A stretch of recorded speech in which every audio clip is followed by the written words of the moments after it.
You've stood in front of a painting and trusted the little card on the wall. The name. The date. The quiet promise that what you're looking at is what the artist made. 4 times, that promise was broken. Someone came along, decades or centuries later, decided the master had got it wrong, and fixed him. They painted over him. They cut him down. They scraped him off. And the version hanging in the museum today, the one you queue for, is the one they chose for you. Here are the 4 times we let them. Vermeer. Girl reading a letter at an open window. For most of the 20th century, the wall behind her was empty. A woman reads a letter by a window, and above her, nothing. Scholars had a tidy story for that. In 1979, an X-ray found a painting hidden under the blank wall, a tall standing Cupid, and everyone agreed Vermeer had thought better of it and covered it up himself. An artist's second thoughts. Case closed, for 40 years. Then Dresden looked properly. A restorer went in with a microscope in 2017, and the tidy story collapsed. Between Vermeer's own paint and the layer that buried the Cupid, there was dirt. Aged varnish. Grime that only settles over years. Vermeer did not wait decades for his own picture to gather filth and then reach for a brush. Someone else did this, long after he was dead. We still don't know who. Some hand, somewhere in the next 2 centuries, decided a bare wall suited the painting better than the god of love, and quietly took him out. For 300 years, that was the Vermeer the world knew. The one you would have called the real one. He's back now. Dresden stripped the overpaint away in 2021. Which asks an awkward question.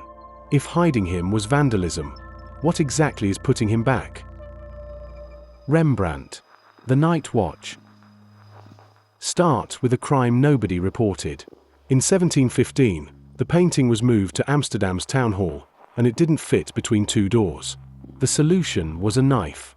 They trimmed the top, the bottom, the right, and took a full 2 feet off the left edge, and with it, 2 guardsmen and a running boy that Rembrandt had placed there on purpose.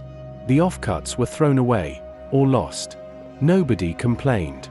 Cutting a picture down to fit a wall was simply what you did. So the image you know, the one on the postcards, is wrong.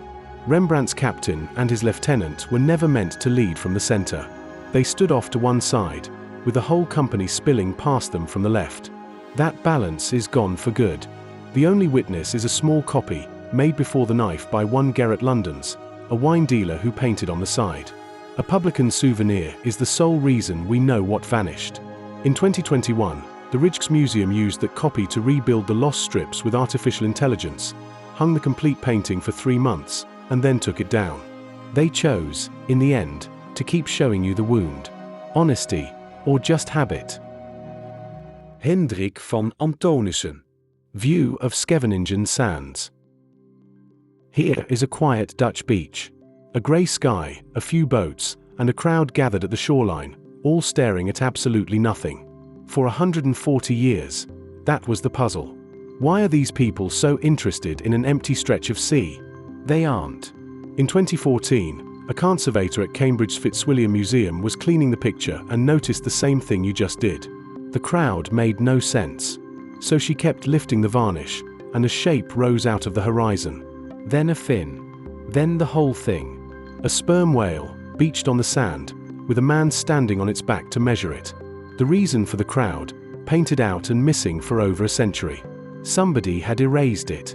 Between Van Anthonissen finishing the picture in 1641 and the museum receiving it in 1873, an unknown hand painted the whale away, sky over carcass, and turned a grim spectacle into a pleasant seaside view. Nobody knows who, and the likely reason is almost funny. A dead whale was not the sort of thing you wanted hanging in a respectable drawing room, even in a country that got rich hunting them. So the whale went. The painting was decoration, and the decoration was improved. For 140 years, people looked at this beach and saw nothing unusual. Because that was the point. Leonardo da Vinci. The Last Supper. And then the one where we may have scraped away the master to find him. Leonardo painted the Last Supper the wrong way, on dry plaster, so it started flaking while he was still alive. Then it got worse. The monks cut a doorway through the bottom of it, taking the feet of Christ. The room was used as a stable. It flooded. In 1943, a bomb flattened everything around it, and this one wall was left standing under sandbags. For 4 centuries, restorer after restorer painted the damage back in, until the wall held more of their work than Leonardo's. In 1978, Pininfarina Barcelona began stripping all of it off. Every later hand. It took her 21 years. And what came off changed the painting you think you know. Under the overpaint, the faces were not Leonardo's. Restorers had shifted the eyes, closed mouths he left open, added beards he never painted, and resized the very heads. The Christ that moved people for centuries was partly someone else's. Look closely now and you can see the seams. The paler patches are her filler, watercolor kept faint on purpose, so you always know Leonardo from the repair. Around Judas, the join is obvious. And that blank shape at the center is the doorway, the part that is simply gone. So a professor from Columbia did the sum, and put the surviving Leonardo at roughly a fifth of the wall. Which leaves the question, is this the Last Supper? Or the ghost of one, with a little real Leonardo left inside? One critic gave the only honest verdict. A wreck. But an authentic wreck. That is the choice every one of these 4 made on your behalf. Nobody asked you. 4 paintings. For times someone decided the artist had got it wrong, and corrected him. Sometimes that's plain vandalism.